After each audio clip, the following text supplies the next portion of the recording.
Price Lord. கர்த்தருடைய பரிசுத்த நாமத்துக்கு உண்டாவதாக. காலையிலே உன்னை சந்திப்பதில் மிகுந்த சந்தோஷம். இந்த நாளுடைய ஆசீர்வாதத்துக்காக ஒரு வேத பகுதி வாசிப்போம். அது ஆமோஸ் 9ஆம் அதிகாரம் 2ஆம் வசனம்.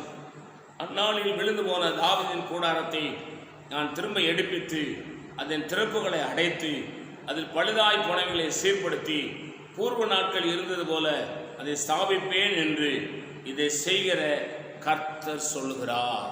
அல்லேலூயா. கவனிங்க, தாவீதின் கூடாரம் விழுந்து போனதாம்.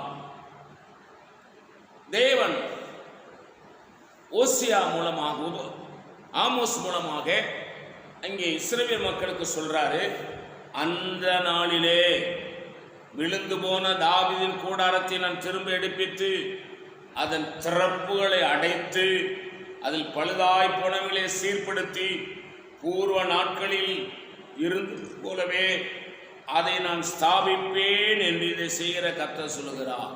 உங்களுடைய வாழ்க்கையிலும் என்னுடைய வாழ்க்கையிலும் பல நேரங்களிலே நாம் ஆண்டவருக்கு விரோதமாக செய்து, பாவம் செய்து, அநியாயம் செய்து, நாம் தேவ சமூகத்தை விட்டு விலகி நாம் விழுந்து போன வாழ்க்கை வாழ்ந்து கொண்டிருக்கிறோம். ஆண்டவர் சொல்றாரு, நீ விழுந்து போன, பின்வாங்கி போன, கர்த்தரை விட்டு தூரமாய் போன, உன்னை திரும்ப ஆண்டவர் எடுப்பித்து உன் வாழ்க்கையை, உன் குடும்பத்தை, விழுந்து போய் கிடக்கிற உன் குடும்பத்தை, சிதறடிக்கப்பட்டிருக்கிற உன் குடும்பத்தை, உன் வேலையை, உன்னுடைய ஆஸ்தியை, நீ எதெல்லாம் இழந்து போனாயோ, எதெல்லாம் உன்னை விட்டு கைவிடப்பட்டு போய்விட்டதோ எல்லாவற்றையும் தேவன் திரும்ப எடுப்பித்து அதை கட்டி, எங்கெல்லாம் பழுதாய் போனதோ அதெல்லாம் சீர் செய்து ஆண்டவனை ஆசீர்வதிப்பேன் என்று வாக்கு கொடுக்கிறார். இந்த காலையில் அருமையான கர்த்தருடைய பிள்ளையே, பயப்படாதே. கர்த்தரனை கைவிட்டார் நினைக்காத, கர்த்தரை தள்ளிவிட்டார் நினைக்காத, கர்த்தர் எனக்கு சகாயம் பண்ணவில்லை நினைக்காத.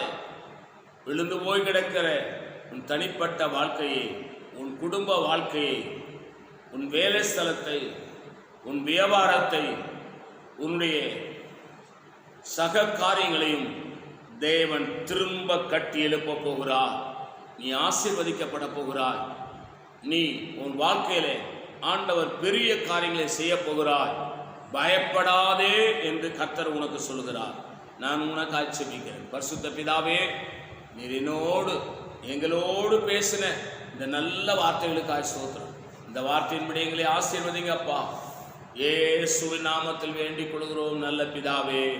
ஆமென். God bless you. கர்த்தர் உங்களை ஆசீர்வதிப்பாராக.